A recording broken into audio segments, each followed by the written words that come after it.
안녕하세요. 단신입니다. 지난번까지 이제 다커와 다커를 VS 코드에서 어떻게 활용하는지, 그리고 간간히 이제 리눅스에서 여러 가지 주요 기능을 설명을 드렸는데, 다음 주제를 뭘로 할까 하다가 처음에는 이제 시메이크로 넘어가려고 했었는데, 시메이크를 하기 전에 팁 관련 부분을 사실 많이 쓰시거든요. 왜냐면 요새는 형상 관리를 다 기본적으로 해요.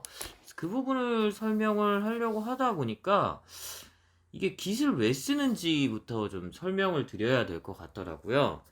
근데 그걸 또 설명하려고 좀 다시 생각을 하고 들어가 보니까 그러니까 데브옵스 관점부터 설명을 드려야 되겠더라고요. 그래야지만 좀 전반적인 이해를 가지고 그 다음부터 깃을 바라보는.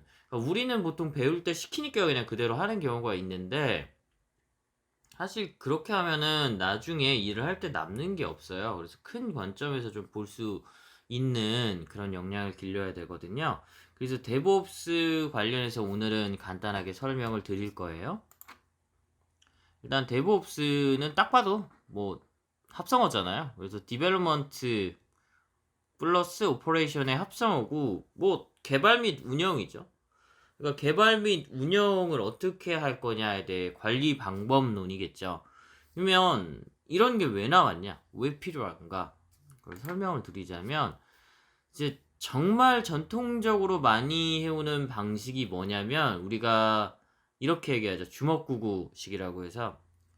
그래서 진짜 옛날 개발자들부터 보면 야근 엄청 많이 했죠. 보면 야근의 개발자면 야근의 상징이고, 사실 한국에서는 개발직이 요새는 막 뜨고 있고 연봉도 많이 막 와씨 나 컴퓨터 공학과 나왔어야 되는데 막 내 주변에 이런 분들 많거든요.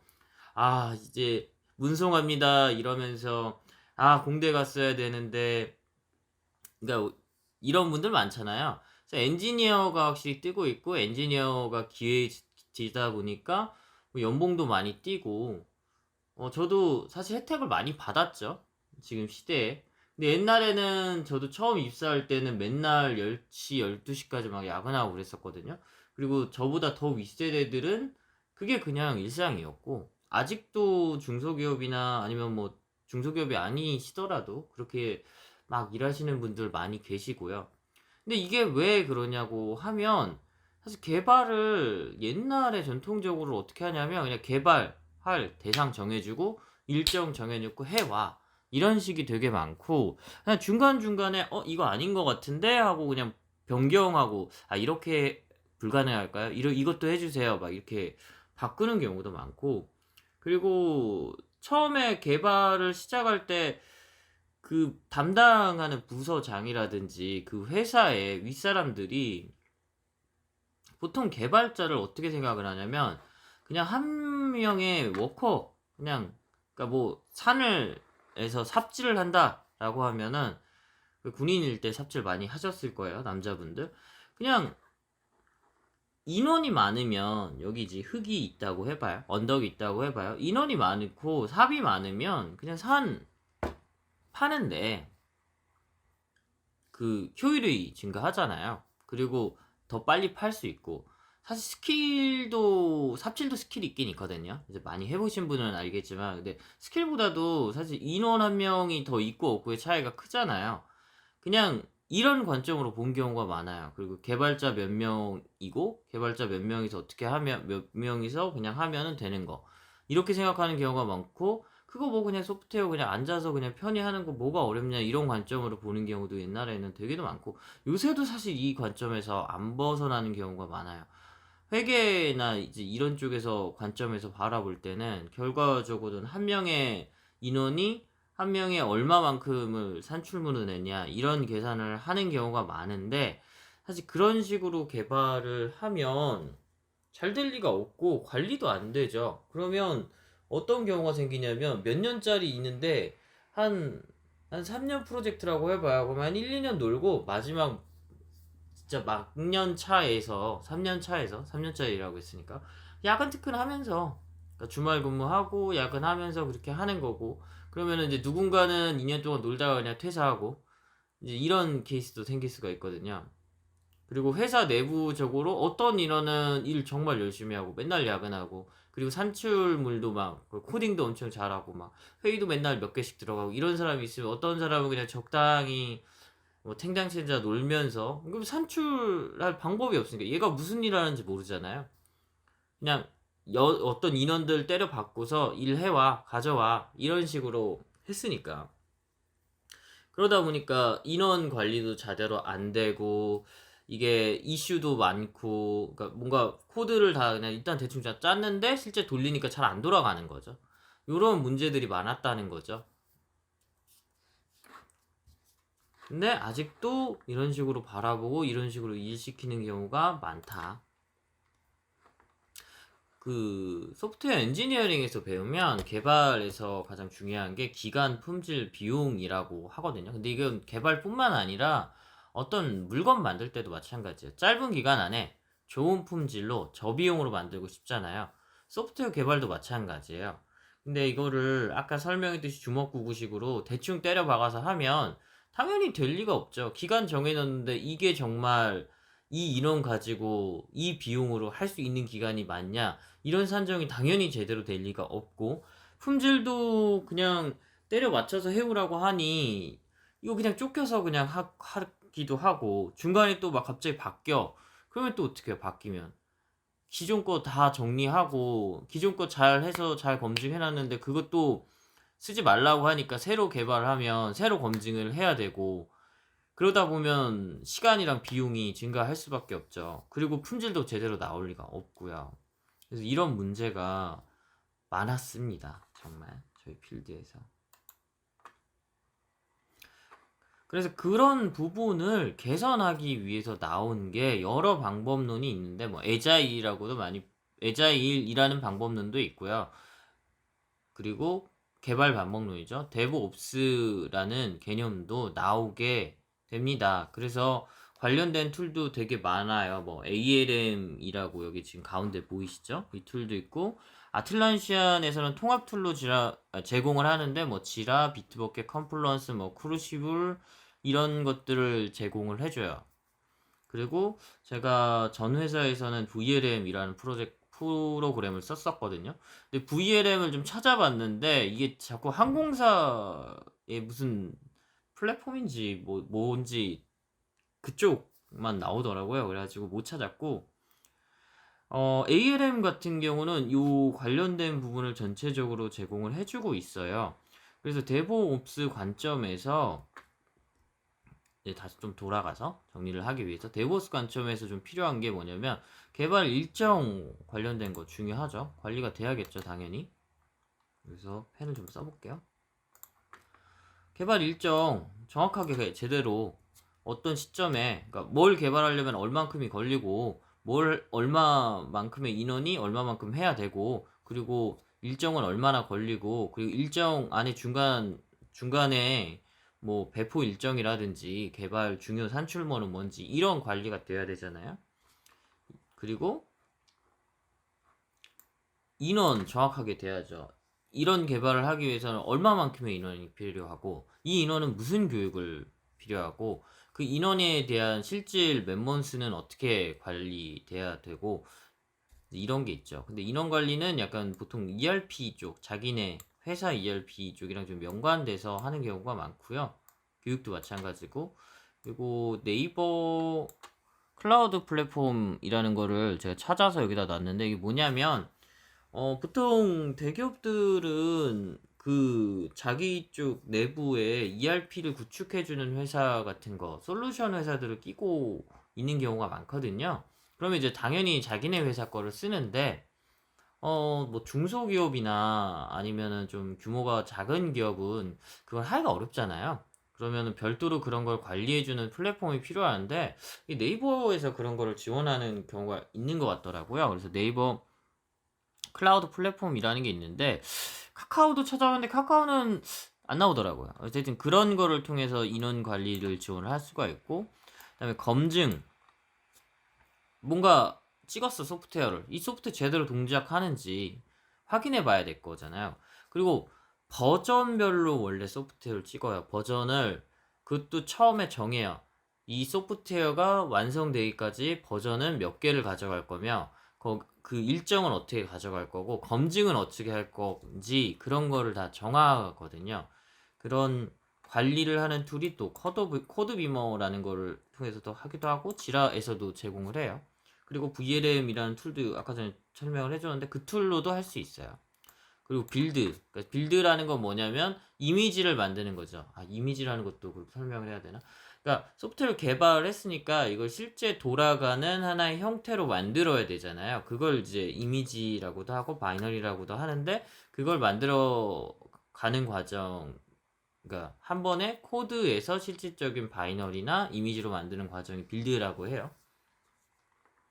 젠킨스라는 툴을 통해서 젠킨스는 이게 빌드를 자동화 시켜서 돌릴 수 있는 기능 같은 거를 제공해요. 그래서 내가 자동적으로 여러 개 분리된 코드들을 통합해서 빌드 할 수 있게도 하고 아니면 특정 시간마다 계속 빌드가 되게 하기도 할 수 있고 어떤 이벤트마다 빌드가 되게 할 수도 있어요. 이걸 관리해주는 툴이고 버전 관리는 무조건 툴에서만 제공해 주는 게 아니라 사실은 요거에 대한 메커니즘은 각 회사마다 갖고 있어야 되고요. 그리고 배포는 뭐냐면 이제 버전을 패키지화 시켜서 아까 빌드 한다고 했잖아요. 이미지를 만들고 그 이미지들을 패키지화 시켜서 특정 버전마다 찍을 거면 이제 배포하는 거에 대해서 제대로 배포는 됐는지 그 배포에 무엇이 반영이 돼 있는지 어떤 수정이 있는지 그런 게 관리가 돼야 될 거 아니에요.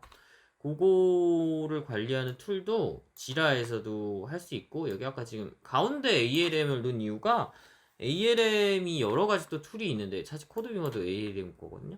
여기 보면은 ALM에서는 요 부분들을 한 번에 모아서 관리할 수 있게 돼 있더라고요. 그래서 ALM도 그런 기능을 제공하고요. 그리고 이슈는 뭐냐면 배포를 했어.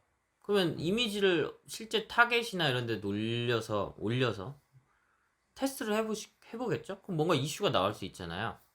그러면은 그 이슈들을 어떻게 관리를 했고 어떻게 해결을 했고 이런 부분을 어디 기록을 남겨야 될 거잖아요. 그래서 그런 부분도 필요하고 그 다음에 형상 관리도 되게 중요하죠. 형상이 뭐냐면 예를 들어 소프트웨어를 막 개발을 했어요. 네. 근데 코드를 어디다가 저장을 해둬야 될 거잖아요. 근데 최신 코드만 저장을 했다고 하면 이게 이슈가 나왔는데 뭔가 문제가 어디서 나왔는지 추적이 되게 어려운 거죠.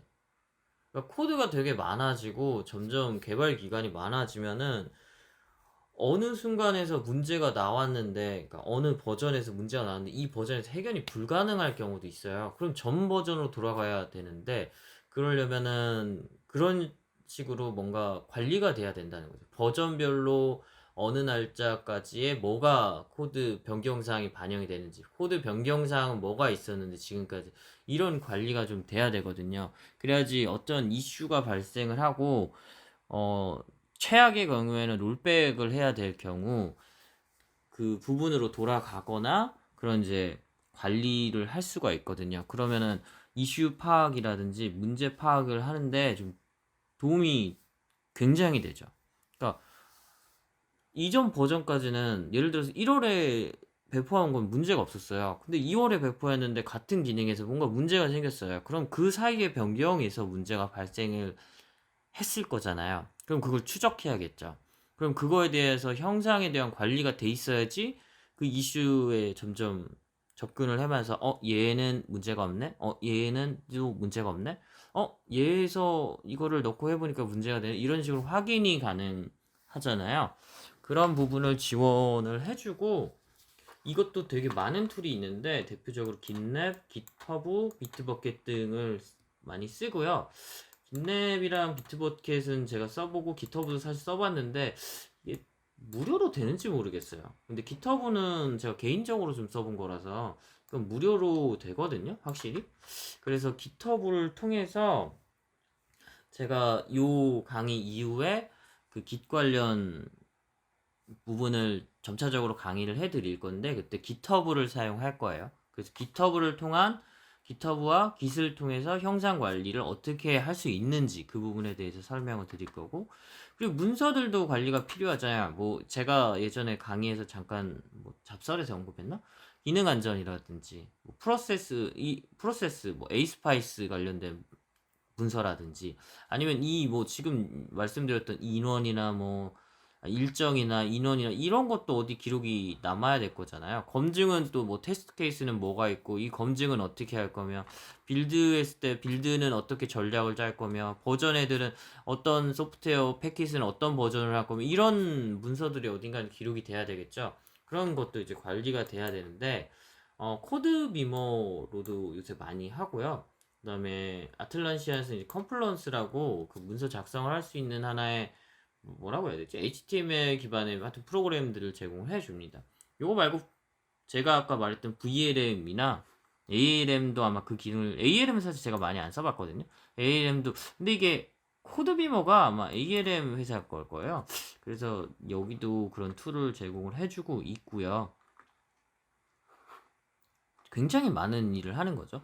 그래서 개발을 하는데 이런 활동을 통해서 결과적으로 지향점은 기간과 품질과 비용 감축, 그러니까 기간을 단축시키고, 기간을 그리고 품질을 향상시키고 비용을 감축시키는, 최적화시키려면은 저러한 정보와 데이터가 쌓여야 될 거잖아요. 아무것도 없이 그냥 시키기만 한다고 해서, 기간 정한다고 해서 딱 정해서 딱 하면 딱 되는 게 아니거든요. 삽질은 쉽죠. 그냥 한 명 삽질 시켜봐서 얼만큼 흡할 수 있는지 보고 하면, 그럼 2명 시키면 대충 요 정도는 작업이 되겠네 볼 수가 있었잖아요. 근데 소프트웨어는 그것보다 훨씬 더 복잡하고 훨씬 더 어렵죠. 그러면서도 요 세 가지의 목표를 달성하기 위해서는 이러한 툴들이 필요하고 이러한 관리들이 필요한 거죠. 그래서 근데 저기 이제 툴이랑 관리 그것만 생겼잖아요. 근데 가려진 부분이 뭐냐면 인적 자원 요소와 개인 역량 부분이 되게 중요해요. 그래서 데브옵스에 대한 이해가 어느 정도는 돼야 돼요. 개발자분들이. 없는 분들이 되게 많아요. 이게 없고 너무 쉽고 별거 아니다고 생각하는 부분이 많거든요. 근데 되게 굉장히 중요하거든요.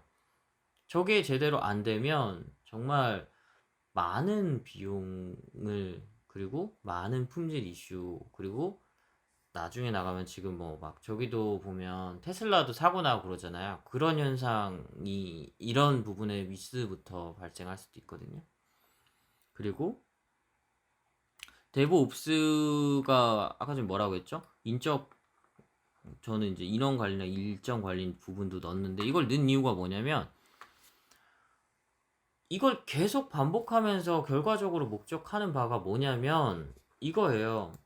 데이터의 축적이고, 데이터의 축적이 되면 정확한, 그러니까 맨먼스라고 하거든요. 한 달에 할 수 있는 힘, 한 명이 한 달에 할 수 있는 일, 이걸 정확하게 판단하는 거거든요.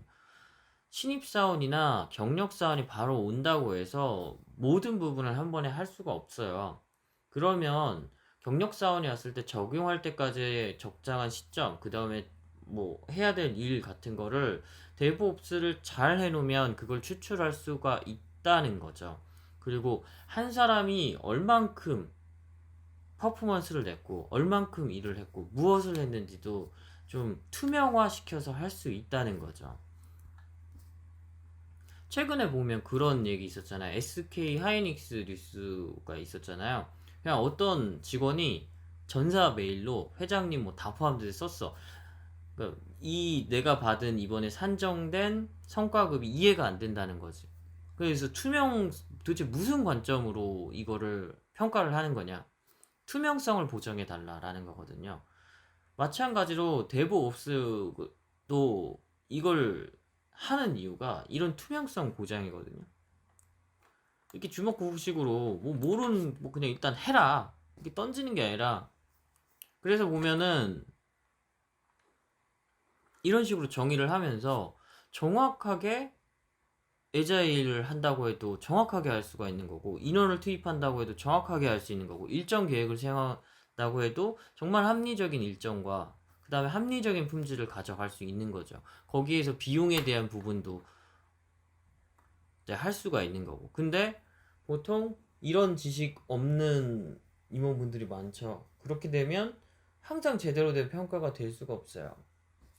저는 그렇게 생각을 해요. 그래서 제가 이제 데브옵스 관점에서 이 사태를 본다면, 데브옵스가 꼭 개발뿐만 아니라 이런 일련의 과정들과 일련의 작업들은 모든 프로젝트를 하고 모든 프로덕트를 만드는데 필요한 것들이거든요. 그래서 제 소프트웨어 쪽에서 한국이 좀 낮은 이유가 저는 그거라고 생각하거든요. 아직 이런 부분이 좀 잘 안 되고, 이런 부분에 대한 이런 데브옵스 관점에서 임원분들이 바라보는 것들, 그리고 잘 못 따라가시는 것 같아요. 이런 걸 좀 적응해서 해보면. 그래서 그런 아쉬움이 좀 많이 있더라고요. 네, 오늘은 여기까지. 일단 좀 영상이 많이 길어졌는데, 원래 10분으로 보통 끊는데 여기까지 하고, 일단 이론이니까 일단 처음에 좀 얘기를 많이 했고요. 다음 시간에는 깃허브 설치부터 해서 깃 사용하는 방법, 그 다음에 어떻게 확인하고, 그 다음에 깃 관련된 툴들은 뭐가 있는지 거기에 대해서 좀 설명하는 시간을 갖겠습니다. 네, 단신이었고요. 네, 대단히 감사합니다. 좋은 주말 보내시기 바랍니다.